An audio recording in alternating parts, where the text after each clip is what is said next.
I'm fucking back. Also, I was peeing. I just remembered something I've been really wanting to watch. It's from Sunny. I haven't seen this one. The Kwebbelkop video.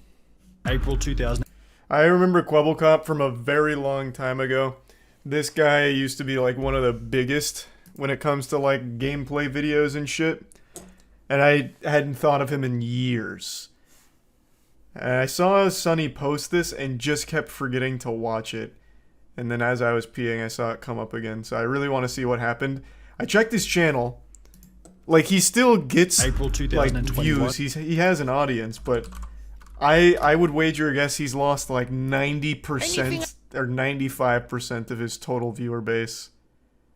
Because he used to average like 1 mil per video. He used to upload pretty much the exact same videos, and I guess something must have happened along the way. Because god damn. 2021, 97.9 million views. April 2022, 8.5 million views. Oof. In the space of only 12 months, Kwebbelkop's viewership has fallen by roughly 90%. And we're going to outline every... That's what I speculated. I'm pretty good at eyeballing that kind of shit.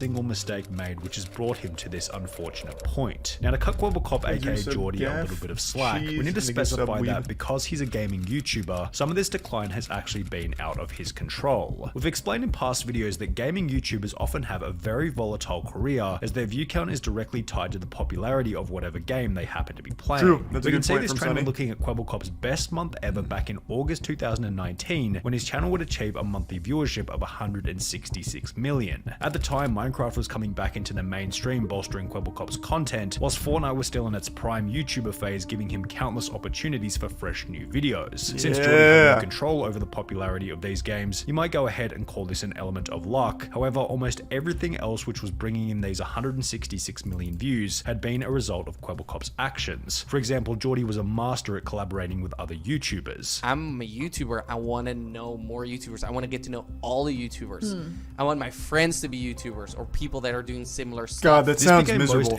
I don't know why people would only want to be surrounded by like-minded people. I can't stand that perspective.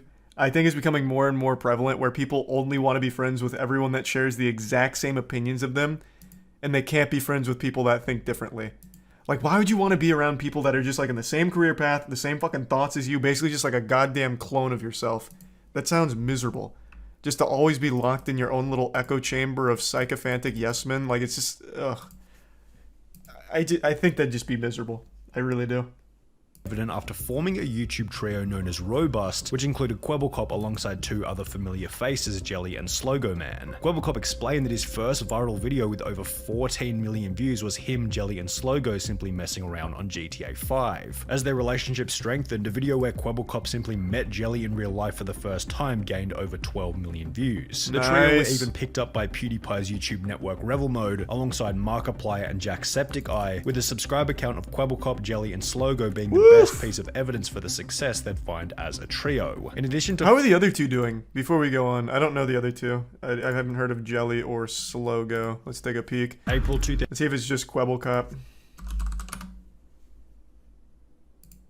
Today. Oh, it's all of them. Holy shit. 23 million. He gets about the same views as Kwebbelkop, who's on a 90% decline.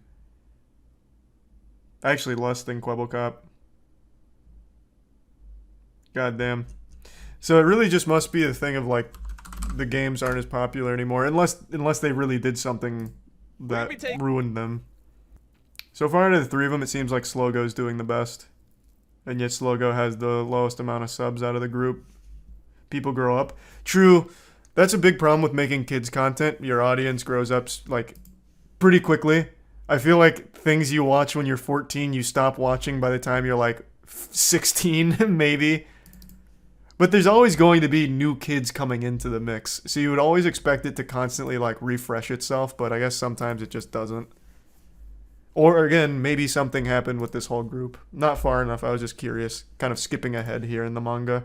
the best piece of evidence for the success they'd find as a trio. In addition to forming the robust group, Geordie began dating fellow YouTuber Azzyland in 2016, with Azzy herself having a multi-million subscriber count at the time, meaning that they could collaborate on various different videos, providing further growth for each creator. Yet the overwhelming driver behind YouTube Kwebbelkop's Rewind. extreme viewership was without a doubt his laser focus on the content in combination with an unwavering work ethic. After beginning his channel, Geordie made a commitment to upload one video every single day, which he would continue for a period of over 9 years. 27th of August 2012, I said to myself, I'm never gonna miss a day of uploading, no matter what happens. And every day I'm gonna make a video that's better than the one before. Additionally, all of his energy was being focused on one channel only, ensuring that the one daily video was always of the highest quality. Every day I worked on it, every day I studied it, I watched tutorials, I read articles, I spoke to people, I practiced, and every day I mean, did you really need to? Like, what articles are you reading and what tutorials? Like, did you sign up for Jake Paul's seminar on how to be a YouTuber? Because this is all, like, really standard stuff. Unbeatable GTA 5, you lap, you lose. Fortnite vs. real life challenge. Saddest Fortnite, try not to cry. I mean, like, you didn't need to really invest into the education side of YouTubing. You kind of just went with whatever was on the Explore tab.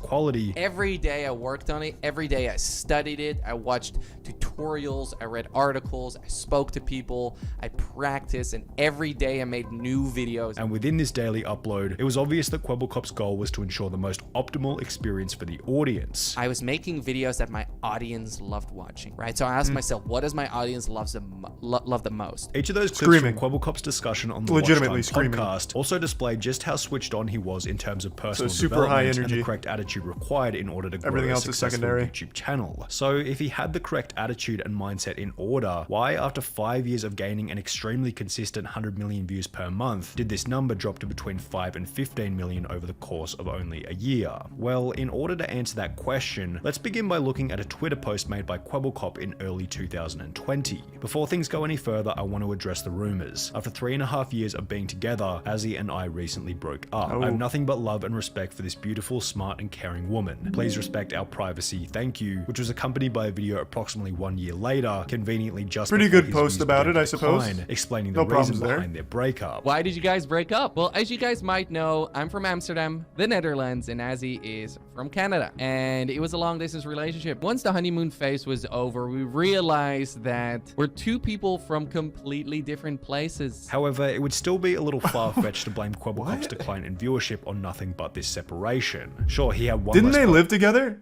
Weird spot to pause this. Didn't they live together? I thought I vaguely recalled them living together. Long distance for 3.5 years. I mean, that's got to be a world record. Honestly, they should be very proud of that. Making that work for 3.5 years. No, they never lived together. Crazy. I had no idea. That's a good run then. No shame there. 3.5 years on long distance. Fuck me, you made history.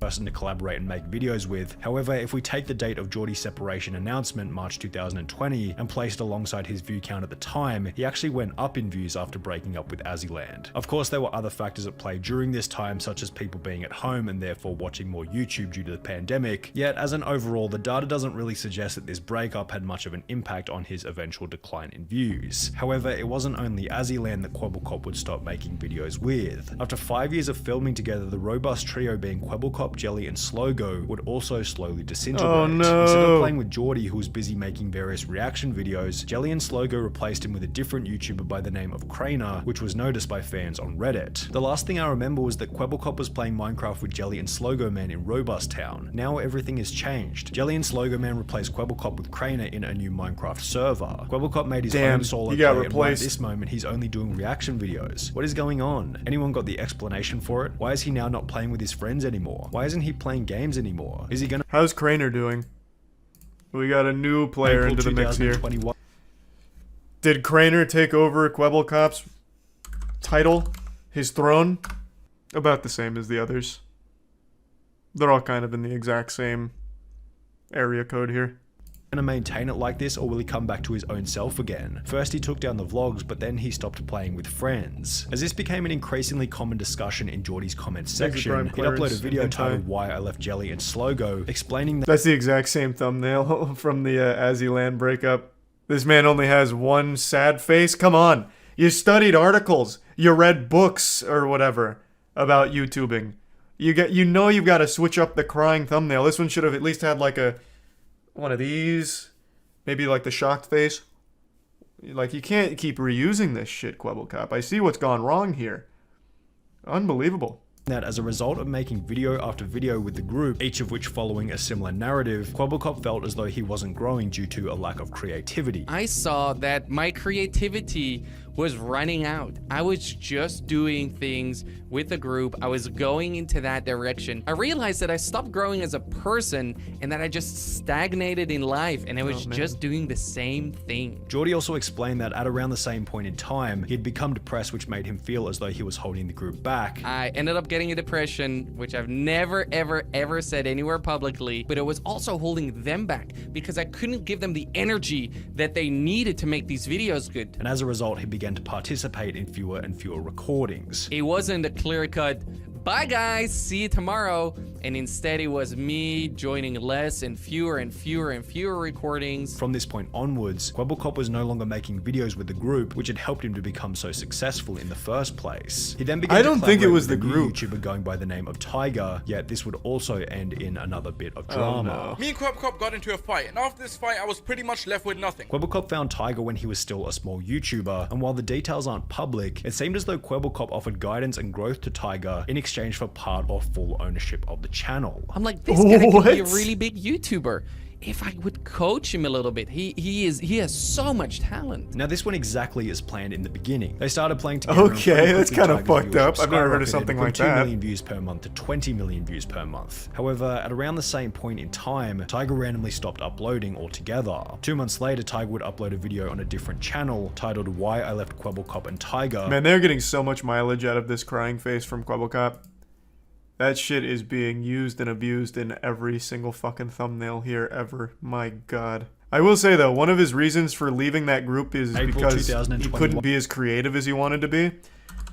Well, I'm glad he did that, because now creativity is the number one thing I get when looking at the channel here. Look at all these. Content he's never made before. He was really able to unlock his magnum opus of creation here. They really held him back. Now he's spread his wings like a beautiful butterfly.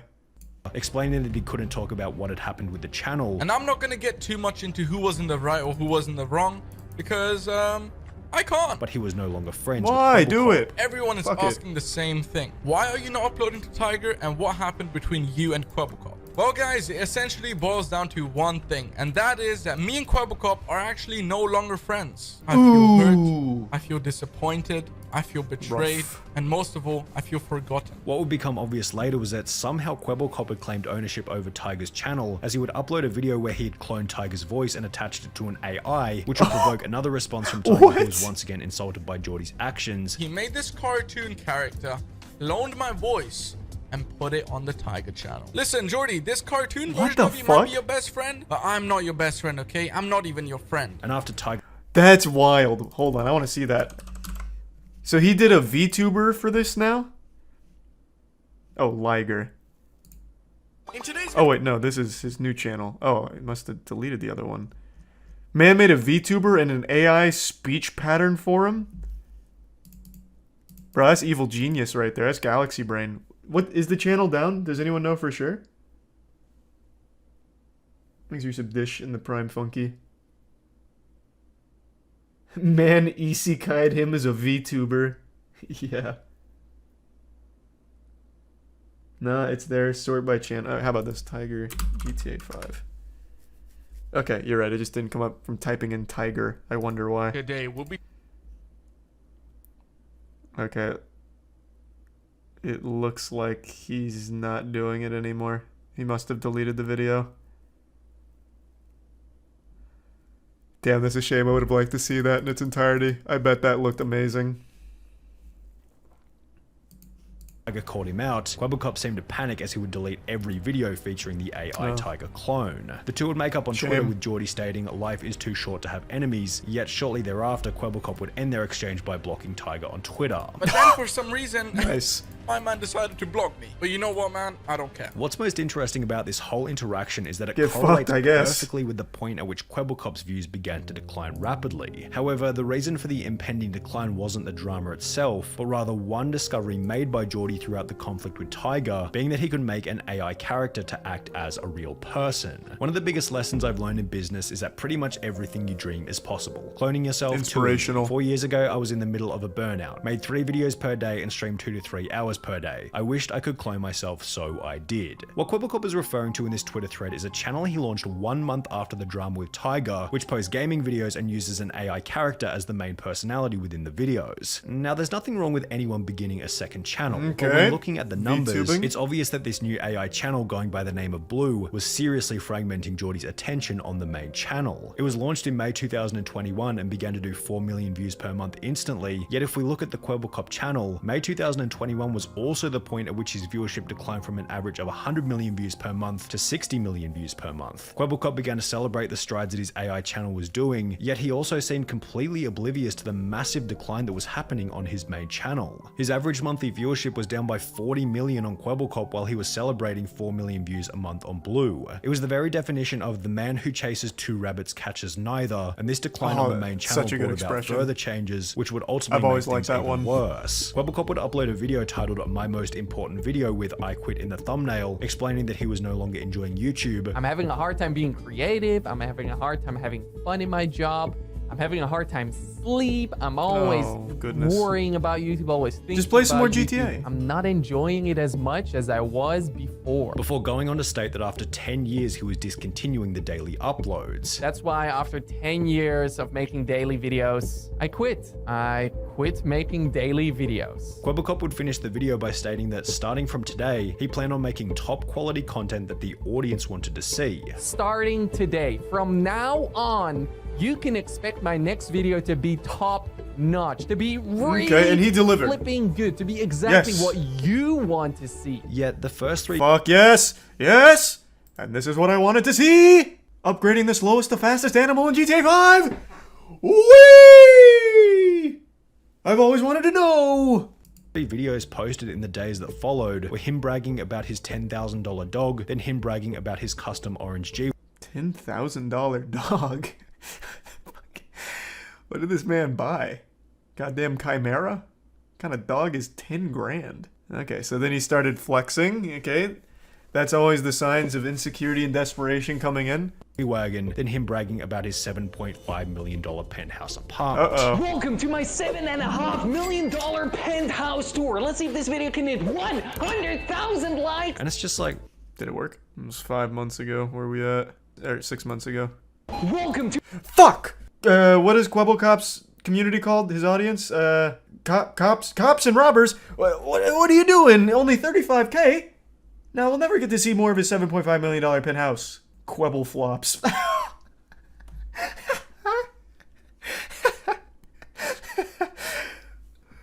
That's pretty that's pretty fucking good. Nice. Hey, good one, Chatter. That one was nice. Whoa!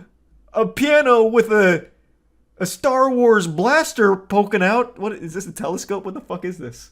This golden gun thing. As I mentioned, I the own the telescope, entire okay. top floor of this building, which means that I get the best views ever. Check this out. Oh!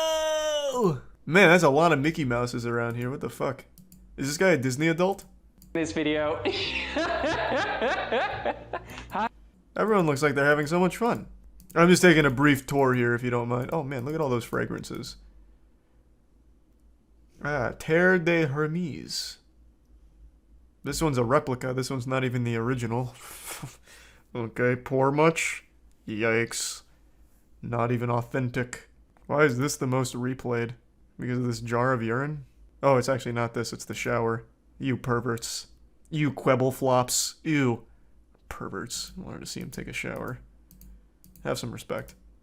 Why would you post this, dude? Not only have you stated in the past that you apparently don't do YouTube for the money. I don't care about making an extra buck on YouTube. I don't care about the money. I really genuinely do not do YouTube for the money. But do you really think the audience wants to open up the YouTube app and instantly see something that makes them feel inferior to you? Do you think new viewers on I feel the like a channel part want of to the open up family. video section and see one video saying I quit followed by 3 videos talking about how rich you are? You think it's just a coincidence that David Dobrik got cancelled in the same month that he posted his brand new multi-million-dollar house to YouTube? When you invite envy into the life of others, you pay for it in ways which you will not expect. The 3 videos felt like nothing more than a validation-seeking exercise which came off as quite insecure. A 2008 study by the Journal of Consumer Research stated that when people feel powerless and out of control, they feel an increased desire to purchase items which convey high status. Further, this increased attraction to high status products stems from a specific inclination to re-establish power, which might explain Kwebbelkop's motive to upload these off-brand videos. You just got analyzed on that one, Kwebbelkop.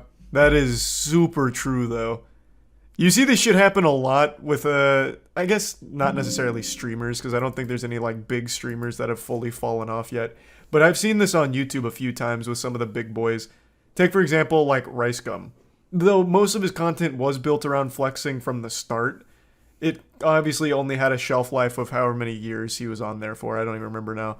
But this kind of, like, flexing is always, like, in the death throes of that creator's channel. Happens all the time. To upload these off-brand videos. Maybe deep down he felt as though he had lost his position of influence, which was certainly plausible because at the time of uploading the videos, his monthly viewership had declined by over 85% from its peak. Additionally, his house tour might have been evidence that Kwebbelkop had fallen into the classic trap of becoming distracted from the channel by the items he was able to purchase as a result of the channel in the first place. This theory could be supported by the fact that after uploading his house tour to YouTube and announcing that he no longer planned on uploading daily, the videos slowed dramatically. He went from 1 video per day to only 2 videos in both March and April of 2022, doing further damage to the channel's view count. Now we can't neglect the fact that his Blue channel has actually gained a bit of traction over the last couple of months, gaining between 10 and 25 million views per month. However, when combining the views of both Blue and Kwebbelkop together, even on the best months he doesn't crack 40 million views, which is still less than half of what he was able to achieve while simply focusing on one channel. In a recent video titled My $100 Million GTA 5 Business in Real Life, which sports a similar kind of vibe to the apartment tour, Kwebbelkop talks about how he's also launched an NFT business and is working on a video game, potentially fracturing his focus from YouTube even further. As mentioned earlier, oh my god, no way. Kwebbelkop is no fucking way. He's in NFTs? Bro, this has to be like the last adopter of NFTs right now. Where is that? Man, this guy he cannot figure it out. Where is it? Oh, he's even trying YouTube drama here with the real truth of Slogo. Maybe, or maybe it's a joke, I can't tell. It's on his Instagram. Oh, he didn't make a video about it? Alright, let me see. Ah, no, so he was there in January of this year. Okay, so he's making a platform for NFTs. That's huge, that's big. Finally, something innovative. A platform for these. There was a sign on the wall that said NFT on it. Is that really it? Has he not announced NFTs? Oh, any day now, Maverick. Thanks to the Prime Tuxie. Unlucky. Is it on his Twitter? Sure, I'll take a peek.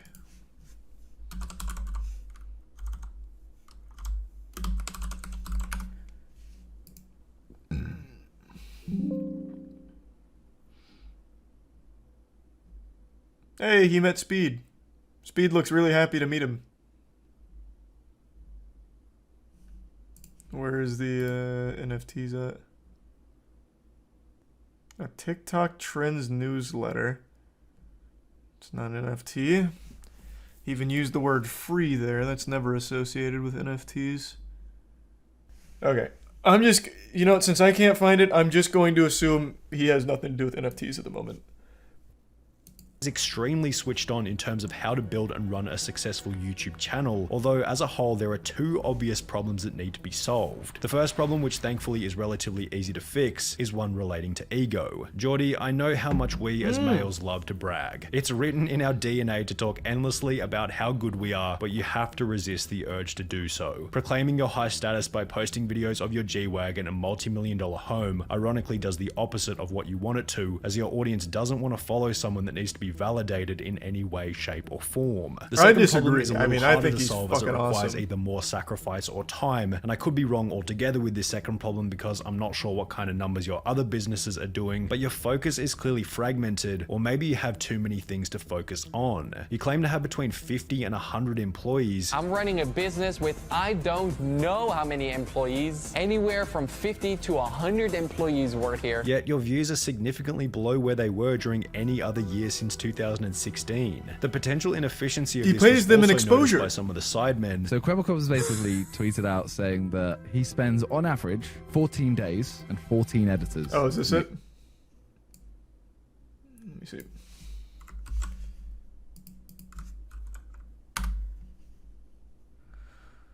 Alright. Dear Launch My NFT supporters, over 6 months ago we launched a platform that helped thousands of people create and launch their own NFT collections. With over 1 million unique wallet addresses who use the platform, it's an understatement to call it a success. How hype. What a saint. What an absolute saint. Man, this one's doing numbers, Kwebbelkop. 37 likes, 12 likes, 10, 9. Woo-wee! To call that a success would be an understatement. Oh, he's stepping away. Oh, hold on, let me finish reading this. What happened? What started as a hobby project very quickly turned into a daily job. Or again, the project was extremely challenging and new. Meeting so many enthusiastic Web3 supporters was my favorite thing about it. Also very happy that I was able to inspire so many individuals and help thousands of people to creating their own Web3 project. In every video, I'm not very familiar with Kwebbelkop, full disclosure. Every video I've seen of him so far, he keeps sucking his own dick. I've inspired so many people. I started just like you, and I'm glad to be able to help you do the things that you want to do by sharing my story and my wealth with you.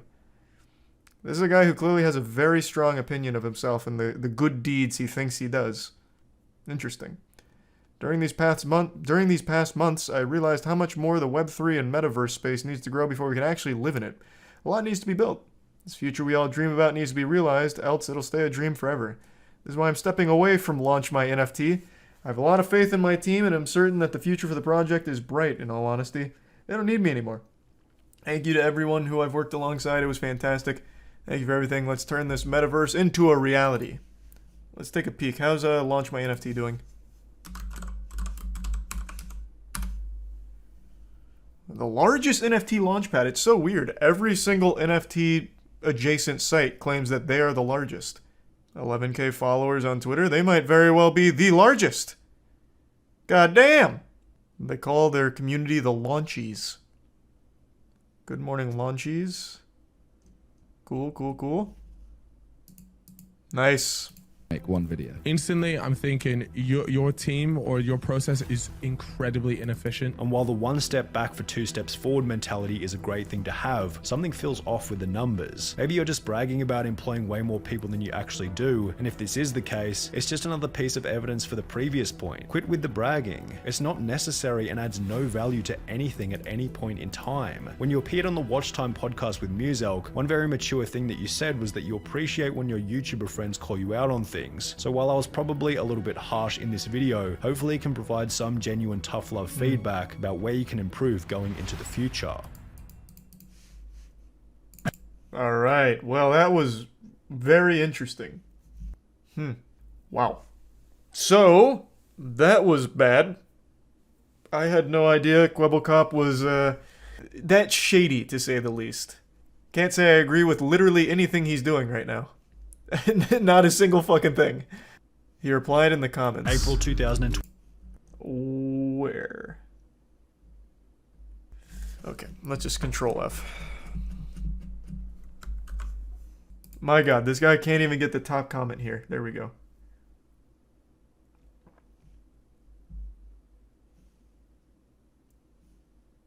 Oh, that's a pretty wholesome comment. Oh, you can't. Oh, no, you can read it. I thought my webcam was blocking it for a sec. Hey, he took it on the chin like a champ. I always have respect for someone that can do that. Good on ya. He wrote that comment from his spa. Yeah, let's not kid ourselves. I don't think that was actually him that wrote that. That was absolutely Blue or one of the other AI-generated content creators. But if it was actually Kwebbelkop, respect on him for that. Did you watch how the Sidemen made a $100 million empire? No, I haven't yet. The Sidemen are absolutely fucking killing it. God, that charity stream was so good. Hope those that depend on them for a job are getting paid for their work. So here's my belief on it. I don't think Kwebbelkop started that company. I think what happened is Kwebbelkop found that company reached out to Kwebbelkop after the success of Blue, and they use him as their face. I don't think it's actually Kwebbelkop employing those people. I'm pretty sure he is basically just their mouth. I highly doubt he launched that company. Still don't get how he's so rich. Young kids content. Kids content paid a ton back in the day. When you make content geared towards a younger audience, you get premium ads. So your ad rev, your CPM, like, it's crazy. So he made fat bucks. Was he rich before YouTube? I don't know anything about his like history or anything. Give me a second though. I need to go to the bathroom. I'll be right back.